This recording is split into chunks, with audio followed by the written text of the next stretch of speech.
अस्सलाम वालेकुम। क्या हाल है सब देखने वालों के।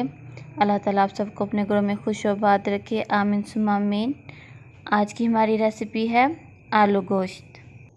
इस रेसिपी के लिए हमें जिन जिन इंग्रेडिएंट्स की ज़रूरत है वो नोट कर लें।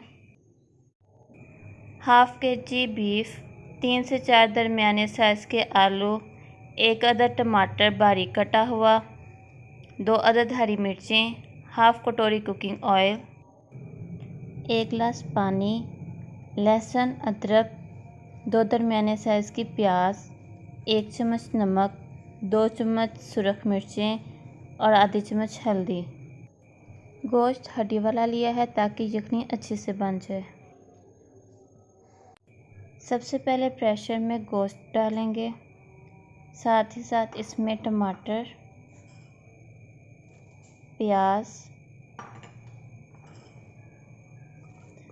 अदरक, लहसुन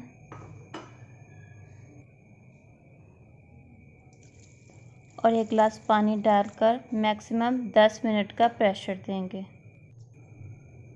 अब इसमें कुकिंग ऑयल,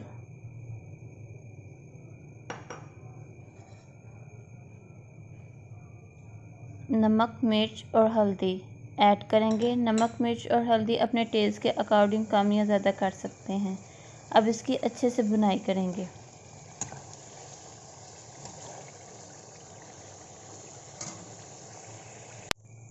अच्छे से भुनाई करने के बाद अब इसमें कटे हुए आलू शामिल करेंगे।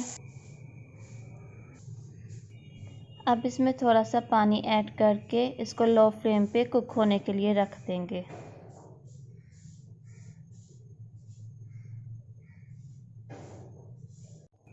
अब इसमें 2 अदद हरी मिर्ची ऐड करेंगे और 5 मिनट तक पकाएंगे।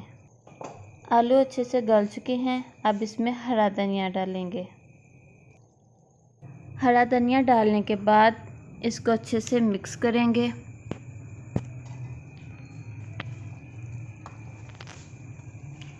और इसको डिश आउट करेंगे। मज़ेदार आलू गोश्त तैयार है। इसको गर्मा गर्म चपाती के साथ इंजॉय करें। मुझे अपनी दुआओं में याद रखें। मिलते हैं अपनी नेक्स्ट वीडियो में। तब तक के लिए अल्लाह हाफिज़।